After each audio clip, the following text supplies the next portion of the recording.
Welcome back to another video. Today we're talking about your ego. Now, your ego is a tool that can be used for good, and so many people don't understand this. People think having an ego is bad, and I disagree. I think an ego can be used for good, but if it gets too large, then it's a bad thing.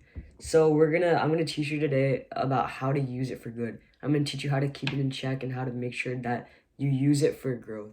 Now, the main idea of this video is that your ego can be used for good.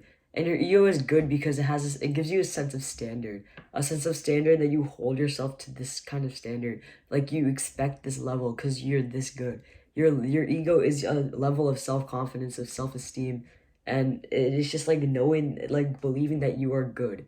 And that is really helpful because it'll hold you to the standard of accomplishment, it'll hold you to the standard of grades.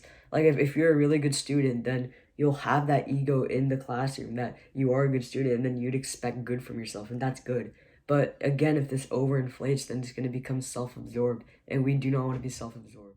It also gives you a sense of accountability.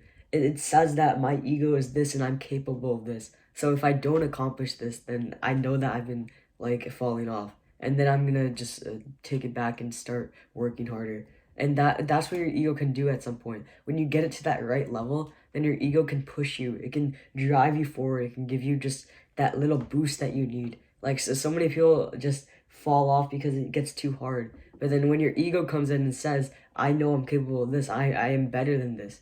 When you have that ego that I'm not down there, that is so huge. We need to understand that and use that to our advantage. Your ego is also good because it makes you feel bad when you fail. Again, it's that point of me like saying you're not down there. I'm not to that at this low level. I'm above this. And most people like feel bad when they fail, and then they just don't do anything about it. Like that bad feeling is there for a reason. That bad feeling is there so you realize that you're doing something bad. Like when you're just feeling down, like overall, like your week was terrible and you're just feeling stressed, that is like a built-in human mechanism that shows that we've been underperforming, that shows that we need to do better. That is like part of our brains. So people just write it off as just the stress and like, oh, I'm feeling stressed. Like you're feeling stressed for a reason. You're feeling stressed because you've been doing something wrong. You've been doing something different that you shouldn't be. And we need to look at this and we need to say that, okay, we need to make some changes. And that's what our ego can indicate to us. Now, hopefully I painted a good picture of the ego, but you need to also understand that if it gets overinflated, then that is a very bad thing. Then all the things that people think are bad, all the things like that people know are bad about an ego, that's like common knowledge. That is gonna all happen when your ego is too big, when it's too inflated. And your ego can halt your progress so much.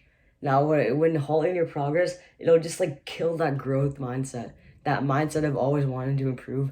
That'll get destroyed when your ego's too big. When your ego's too big, you'll start thinking that you're too good, and I've already made a really good gains in the gym, so I don't need to search for the perfect workout. I don't need to optimize my workout a bit. That's what ego can do. It can halt your progress from that. All this progress that you've been making is just gonna get destroyed by your ego. And when you get destroyed by your ego, it's just not good. You're gonna realize that you've been faltering, and you're just gonna lose so much time in your progression. And finally, another really negative part of your ego is it can make you rude. It can make you rude and just not fun to be around. And you know this if you know someone who has a really large ego. And I personally do, and it's just so weird. Like how they text on Discord, how they talk IRL. It's just not right. And it really shows. It really does show in your personality. So I'm trying to like prevent this from you guys, because a part of our self-improvement is our personality, is our relationships, is our like just like funness to be around. I think that's what I'm trying to say. And your ego just like kills that and murders that. Like if you have a big ego, then you're gonna be rude to people because you think you're above them. You're gonna be negative throughout the day because you're not having fun. Your ego is like halting you from having fun. If you have a big ego that I'm always so good, then every small failure you're gonna see as like a damaging point. You're not gonna see it as a point of growth. And that is also a huge point. That you're gonna not see everything as a point of growth. And that slowly decays your mood, and just you're gonna be negative, you're gonna be rude. It's not a fun time. So those are all the pros and cons. But now for the juicy part, this is how to just not get an ego, how to keep it at certain terms where you can have all the goods, but not at that point where you get all the bads. Is to just be around people that are like better than us in a way.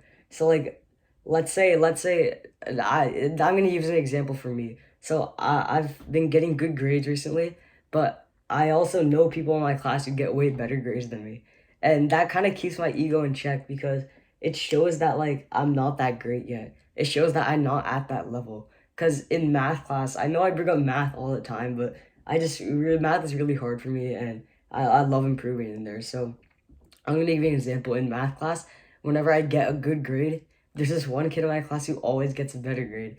And I get a really good grade, but he's always just that much better. And most people be sour about this, but I'm so glad. I'm glad that this kid is in my class because he shows me where I have to be, where I am striving towards. And maybe it comes naturally to him, maybe it doesn't. But the point is that he shows that I'm not there yet. I'm not at that like Valhalla. All right, I think I made my point pretty clear. So those are some ways on how to keep your ego in check, but also just understand that your ego is good. And those methods will keep your ego at the point where it's helpful, where it'll give you self-confidence, where it'll give you self-esteem, where it'll just make sure that you're growing. But then if it gets too big and you get the bads, then that's where it gets bad. So those things are meant for just keeping it in that like Goldilocks zone where it'll just make sure that you're growing. I think that's all I have to say, but thank you so much for watching. Until next time.